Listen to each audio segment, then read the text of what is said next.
Hi there, and today I'm continuing to build our upscaled snack bar. Last time we just finished step 3 of the instructions, which look like this, or rather, like this.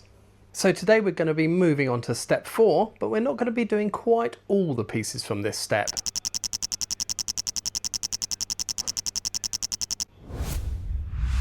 So since the last upscaled snack bar video, besides building Lego delivery trains, World Cup football pitches and rare German football team minifigures, as well as displaying classic spacemen of various different types, I've also been trying to collect quite a lot of white pieces to get ahead of the game with the snack bar. But as you can see in step 4, I don't just need white pieces in this step. In this step we've got quite a few pieces we've built before. First of all, we've got a 1x2 brick, 2 1x1 bricks, we've built all of those before, a 1x6 brick, we've built a couple of those in this set before, but our new pieces are a 1x4 plate, a 2x2 45-degree slope, and of course the dreaded red door. Now in the last video I did say that I had tried building a few prototypes of this, and I tried building it out of a stack of bricks, 1 stud thick, and at this size, it's about 30 bricks tall, it's just not strong enough to hold itself together. And many people said, why haven't I tried using plates instead of bricks, because we could have a layer of 3 or 4 plates, which would be about the equivalent width of 1 stud as well, so it'd be still in keeping with the size of this door, instead of doing it 2 studs thick, which is making it far too wide. And I have eventually conceded, and I think yes, I wasn't going to do it that way, because we're just transferring the sort of delicate connection between a whole slab of plates here and a stud which would then have to be facing upwards, and an anti-stud at the bottom here. So these 2 connection points, all of this would be studs facing outwards, and these 2 would be studs facing upwards. And I think the connection between these parts would be very weak. However, that is what I'm now going to do. I hadn't tried to do it that way, but as so many people said it was the best way to go, I am conforming to peer pressure, and I'm now designing a door using plates and trying to have a stud connection at the top and bottom with a sturdy connection between them and the plates on the door. So that's why I had to say in the intro that we aren't making all the parts from step 4 today, because we're not going to be working on the door. We are going to build all the other parts. The problematic piece is actually this 2x2 slope, which seems fairly mundane and innocuous, but it's quite tricky to build. Now I have built an upscale 2x2 slope before, and that was on my first upscale build, which was the classic space buggy. Now with that first upscale project that I made, none of the pieces of the set came apart. So I actually made the 45-degree slope out of 45-degree slopes, as it sat on a completely flat base. However, if I want this slope to be able to sit on the 2x3 plate that we've already made in the upscale build, it has to be quite different to the one I've built already. Now my slope on the upscale space buggy sloped all the way down to the bottom, but you can see if we zoom in on this, it actually has a slightly flat front right at the bottom before we start on the 45-degree slope. And that's because the inside of that slope has to clear the studs that it's clicking onto. Now on the space buggy that didn't matter, because there weren't any upscaled studs underneath, it was just a flat regular studded surface. But if we get a brick built 45-degree slope made out of 45-degree slopes and try and click it onto the stud, it won't work at the front there, because we've got 2 studs worth at the front. So the only way it'll go on is if we stick it on slightly over, which then means it overhangs.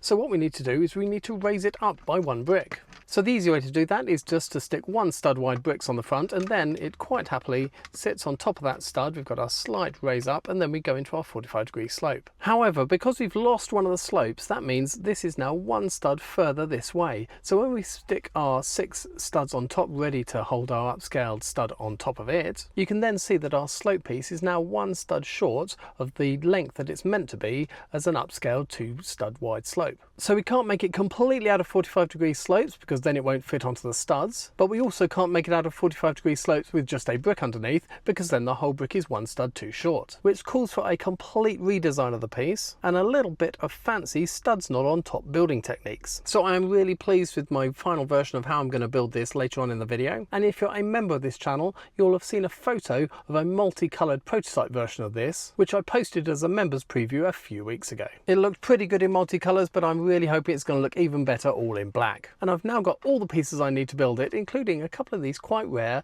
2-stud wide snot bricks. So if you're new to this build, what I'm going to do first is build a 1x1 brick just to show you the principles of upscale building. Then, as we've built them before, I'm going to do a speed build of the 1x2 brick and the 1x6 brick. Then I'm going to show you how I build my 2x2 black slope. And because the design's not quite finished, the red door's going to get its own video next time before we move on to step 5. And just like every other snack bar video, once we've made all the parts, we're going to add the regular size parts to this snack bar, and we're going to add the huge upscale parts to the huge upscale snack bar on my dining room table. So first of all, let's build a large 1x1. Now, as we are building at 6:1 scale, a 1x1 becomes a 6x6, but 6x6 in every direction. So 6 studs wide, 6 studs long, but also 6 bricks high. So first of all, we're going to run a row of plates around this 6x6 plate. So we've got 2 1x4s and 2 1x6s. And then we're going to use the same pattern all the way down using 1x6s and 1x4s, but in bricks. So first of all, we've got 1x6s and 1x4s, and 1x4s and 1x6s. And we're going to keep doing that. We've got to do this 5 times because we need 6 layers. We're going to have 5 layers of bricks, and then we're also going to have the last layer of brick made up by 3 plates.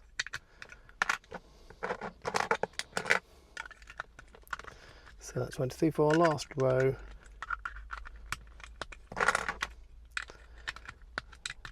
So there we've got 1, 2, 3, 4, 5, and our last layer is our row of plates, our 6x6 plates, but then also a layer of tiles on top of that.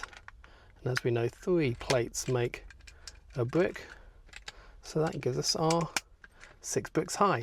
However, if you've been watching the channel and these videos before, you'll know I need just 1 stud on these to stop them rotating on each other, because this will be freely rotatable on top of this one. However, once this one goes onto here, because of that 1 stud, it can't twist at all. So on each of these bricks, what I do is I replace one of those 2x4s with a 1x4, but also one of these 1x4 modified plates with the 2 studs. Then we're going to put a plate in the middle, a round brick on top, a plate in the middle of that, our 3x3 tile, and there is our new 1x1 brick. And because for this step we need 2 1x1 bricks, off camera I've built another one. Now, our first unique piece for this step is the 1x4 plate. Now, previously we have built a 1x4 brick, so it's pretty much the same technique, only we're going to build it a lot shorter. So we're going to leave off 5 of the extra layers. So here we've got our row of bricks. We've got a 2x6, 3 6x6s and a 4x6 on the end. So if we flip all of those the other way up, like that, then we're going to run 1x6s all the way down. Oh, they're 1x4s, 1x6s all the way down one edge. And that instantly holds all those plates together. 2 1x4s on the ends, and then 1x6s down this edge too. So there's our start. We only need 1 layer of bricks, so we're going to have a 1x6 on each end, and then a 1x8. Oh, they're 1x8. They are 1x8s, and then a 1x6 in the middle. Thought they were 1x10 for a minute. I picked up the wrong pieces, but I hadn't. So 1x8s and 1x6 in the middle, and that's the height. We just need the smooth tiles and the studs. Now, if you've watched previous episodes in this build, you'll know that just before I started the project, I found 2x4 tiles on my local Lego store pick-a-brick wall, so I bought an entire box which should cover the entire project. And on every piece in the entire build, including the huge green base plate, I'm using the same pattern, so the 2x4s are being laid horizontally in the top left and bottom right, and they're being laid vertically in the bottom left and the top right. So we're going to do the same on this one. So we can lay a whole row along this side to start. That's 3 studs and 4 studs. And if we turn it up, we do the same from the other side. I must admit, I'm starting to be able to build these quicker than I did at the start of the project. So there's our completely tiled version. We just need the yellow plates and the round studs. And after buying hundreds of these at the beginning of the project, because they were really cheap on Bricklink, they were less than a penny each, I'm coming down to my last few, so I'm going to have to start stocking up on 2x2 plates. However, because as many people have commented, it does make these look kind of like fried eggs, I think I'm going to have to stick with yellow for the rest of the project, even if I can find cheaper tiles, cheaper plates even, in other colours. So we're going to stick with yellow for now, and then now stick the studs on. So these round bricks really are the perfect piece used for upscaled studs. When I built the green base, obviously this piece doesn't come in green, so I had to build those entirely out of plates and tiles, and took an awful lot of pieces and cost a lot more money than buying just these one-piece bricks. And also it makes it a lot quicker to build the studs with these pieces. So there is our new 1x4 plate. Very similar obviously to the 1x4 brick, just a lot shorter. So we've got the 1x1s and the 1x4 plate. We just need the 1x2 brick and the 1x6. And as we've built both those pieces in previous videos, I'm going to go through those on a quick speed build. So first of all the 1x2, then the 1x6, and then we'll come back to regular speed and we're going to build the nice new 2x2 black slope.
And that concludes all the boring white pieces for step 4, onto the exciting black slope. Now I pondered over this piece for quite a while and I've come up with a solution that I'm really happy with. So first of all, we're going to build a little frame but out of plates on the bottom layer. So we've got some 1x8s like this, and then in the corners we've got 2x2 corner plates like that. So that's going to be our first layer.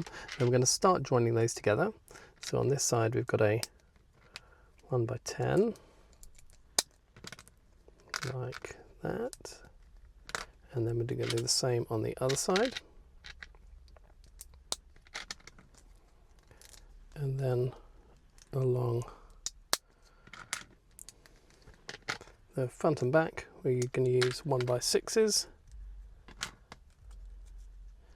and instantly just after 2 layers of plates we should have a complete frame which is holding itself together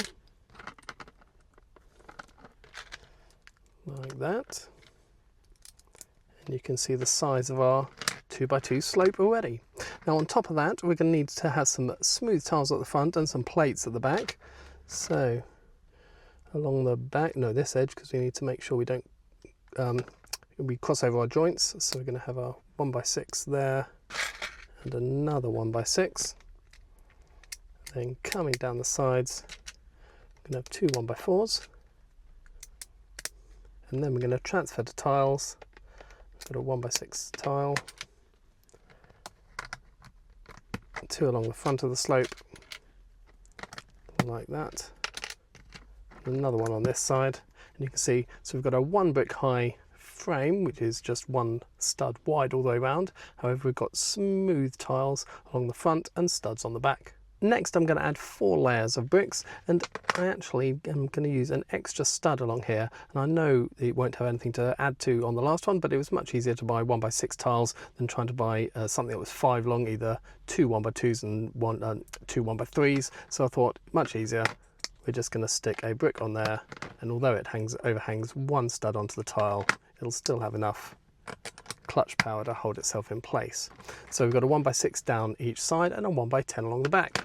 Then we're going to alternate that, and what we're going to do, we're going to have those 2x2s that we had in plates, but this time in bricks on the corners, and then a 1x4 on each side, and a 1x8. Then we're going to do exactly the same again, but we're going to alternate it. So 1x10 and 2 1x6s, 2 1x4s, and the 1x8 along the back, oops, like that, and the 2 2x2 corners. And then that's pretty much all we need in regular bricks. We just need the studs and the tiles on top, and then the complicated slope. So we know we need to be 6 bricks high, so we've got 3 plates making our first brick. So we've got 1 2 3 4 5, so we know that our plates and our tiles have got to add up to another 1 brick in height. So we've got a 6x12 plate as the basis of that. We're going to add a 1x10 on the back and 2 1x6s down the sides, and then that's going to sit on top of that. Gives us 2 more plates. We just need our 3rd plate layer, which is going to be obviously tiles. So our normal pattern, same as every other piece we've made. Oopsie, wrong place. There we go. And just because I was adding an awful lot of black pieces to my wanted list, just for this piece, we're not using yellows in the middle, we're going to use some blacks. So they're 2x2s, and then our large studs, and then more 2x2s in the middle. And then one of these pots I should have 2, there they are, of the round 3x3 tiles. Where's the other one? There it is. Oh, and I've just pushed that down so it's stuck to my grey base plates. But there we are, that's the entire brick, just without the slope part, and this is where the fun begins. Now for the start of the slope, I'm using this 6x10, and we're going to add to it a giant 6x6. That's an awful lot of studs to attach, so we're going to need to make sure that is well and truly squashed on all over, so they're nice and together. And then in each corner, I'm going to add a 2x2 plate in each corner, like that. Then we need some bracket pieces, and I'm using the ones which have got 2x4s on the front and then a 1x2 on the top, and they're going to click onto one on each side like that. And that's going to be the basis of our slope here. Now obviously we want to give it that nice smooth effect, so for the front of this we're going to use 12 2x4 tiles, and what we're going to do, we're actually going to overhang it on all sides. So we've got them overhanging on the corners like that, and then we're going to run a row all the way along this side like that, and again the corner one overhangs one stud all the way around the large plate, and then we do exactly the same on the other side,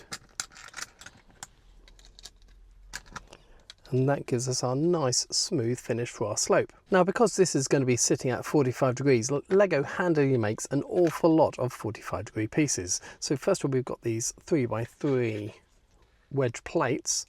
I'm going to join 2 of those together with a 2x4 tile, and then of course a piece I absolutely love, I made the Upscale mini loader digger driver, his security vest out of an awful lot of these way back when I built the mini loader upscale version.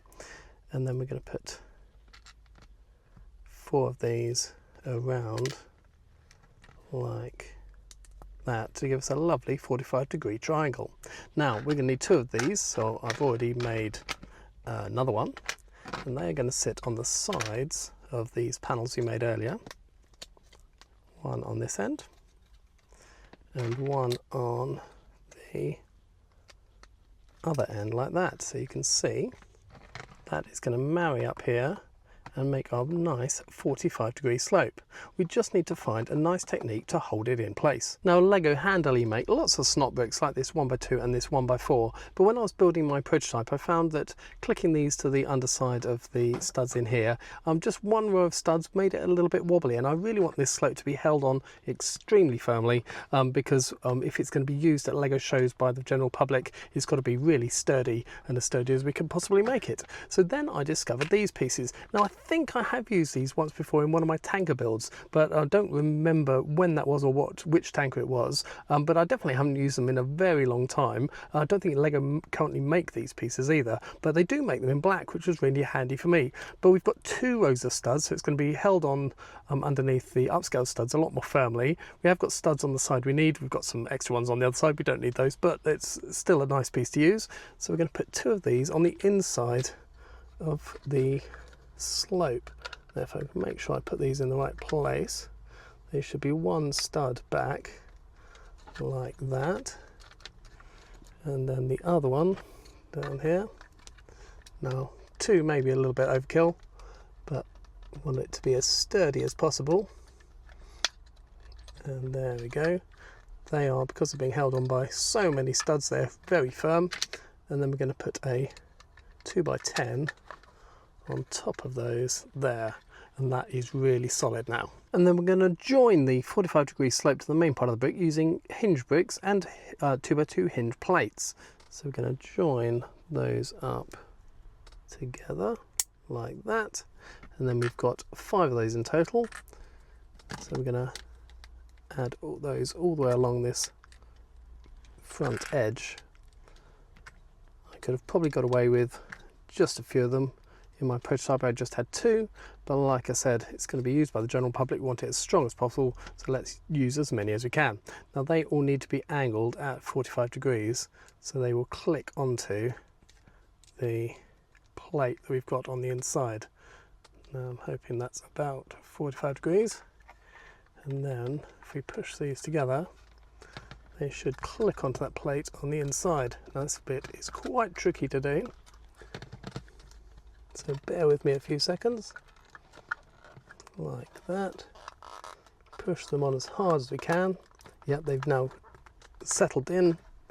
And there we go. There we have our 2x2 slope, but it has our indent, so it can sit on studs quite happily without fouling up on top of that 2x3 plate it's going to sit on. And for everyone who's out there who isn't a channel member, in all its multicoloured glory, here's the prototype I made while I was designing this piece. You won't have seen it because I did a members preview when I built this piece a few weeks ago, just before I bought all the pieces I need for it in black. And as I said earlier, on the prototype I only used 1 of those bricks and 2 of the hinge plates, but I thought let's use as many as we can to make sure it's as sturdy as we can make it. And to prove the point that we needed, it will now happily sit on top of that 2x3 plate. And it won't move around, and it's got that extra lip at the front, so it sits on top of the studs without them fouling up on the slope. So apart from the nightmare red door, that's all the pieces we need for step 4. So let's get the instructions, get the regular size pieces, the upscale pieces, and do step 4. Now just before we start building, I thought you might like to see the epic number of pieces that we have built so far,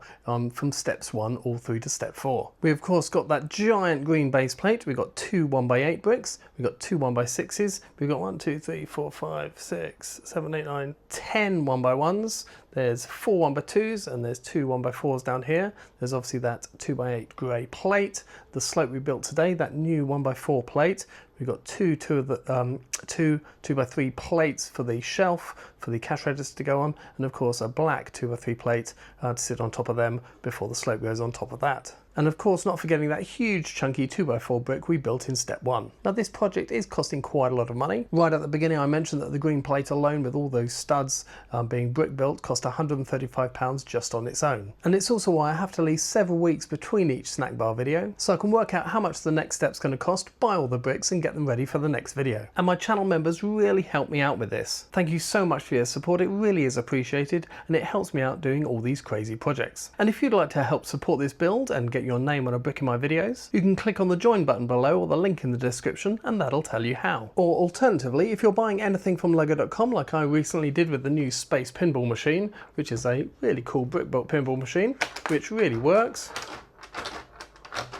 Well, you can have great fun if you don't knock the ball off the table. But whatever you're buying from lego.com, if you use my affiliate link in the description below, it doesn't cost you any more, but Lego give me a small commission on everything you buy. But let's get the instructions out and get building. And step 4 takes us up 4 layers of bricks. So you can see 1, 2, 3, 4. So we are going to finish today at this level just before those 2 lovely lollipop stickered 1x2 bricks. Now, as with previous videos, we're going to build the giant upscale version simultaneously with the regular size version. So step 1 pieces. First of all, we've got a 1x1 on that front corner, which is our doorpost. Then we're going to leave 4 gaps for the dreaded, scary red door. I'm going to add a 1x4 over there, like that. Next to the 1x4, we have our longest piece, a 1x8, sitting next to it.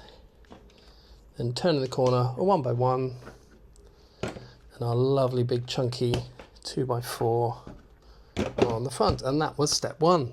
Moving on to step 2. Yet another 1x1 on that doorpost front corner, which with our stud on them means they don't rotate.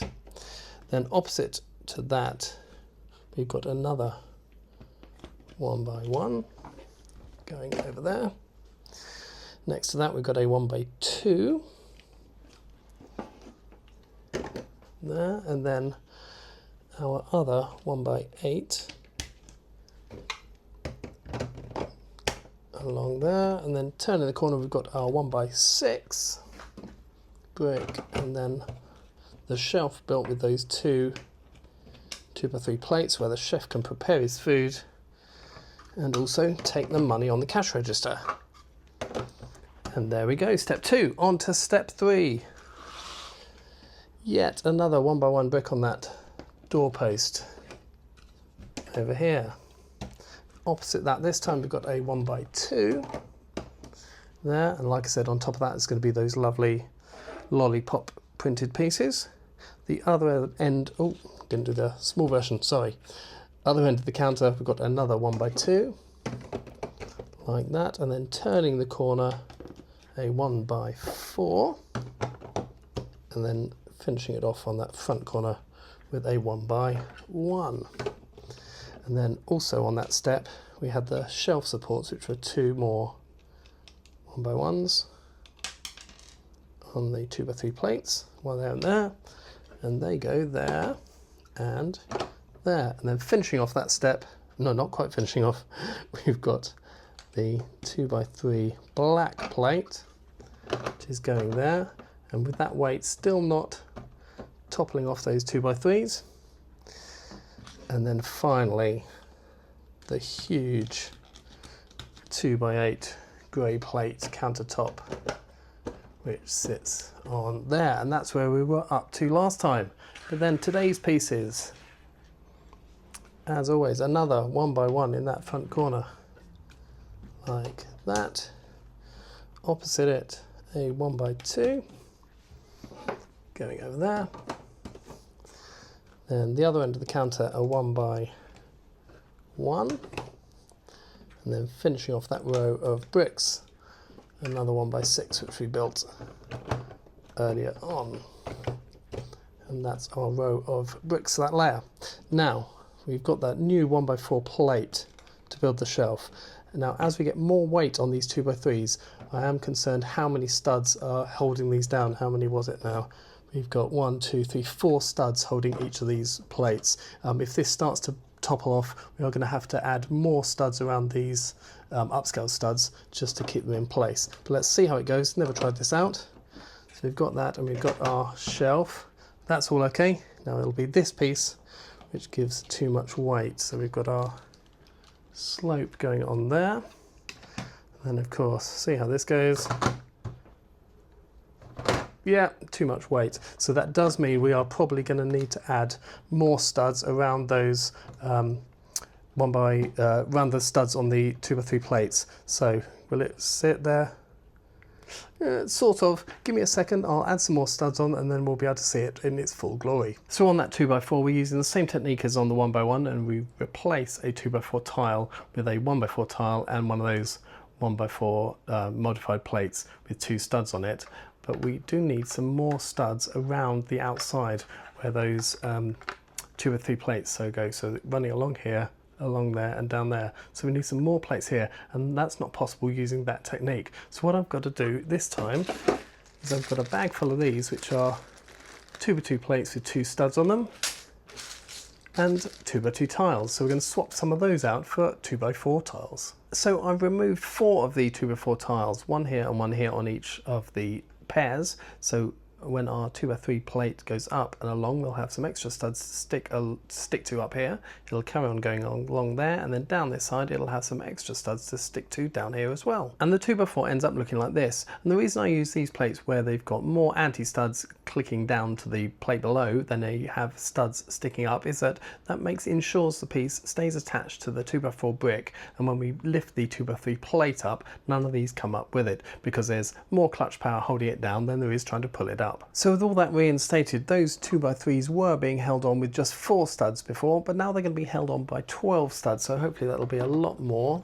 We click one in there and one in there. We need to put the 2 bricks on for our shelf and the black plate at the front.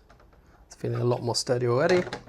Then we've got our little shelf ready for our ketchup and mustard pots, and then yeah, that is much better. It's not leaning forward like it was before, so we're going to keep it like that to make sure this thing stays together as it is. And then every video you tell me how much you love it. We've got our regular size version and our upscaled version. So thanks for watching. I hope you've enjoyed the pieces being built this week. My favourite was that 2x2 slope. It was really enjoyable to design and build. And there is now no more me putting it off. Next time we're going to have to embark on the dreaded red door. As always, please let me know your thoughts in the comments below. I really like to hear from you what you think, and I still manage to reply to every comment that I get. If you've liked this video, please do give it a thumbs up. It really helps me out with the YouTube algorithm. If you'd like to help support this project, you could always become a channel member and maybe get your name on a brick in my videos, or use my affiliate link when you're buying anything at lego.com. Or you can always leave good old plain super thanks and super chats in the comments below. But whatever you do, above everything else, please make sure you subscribe for more Lego videos.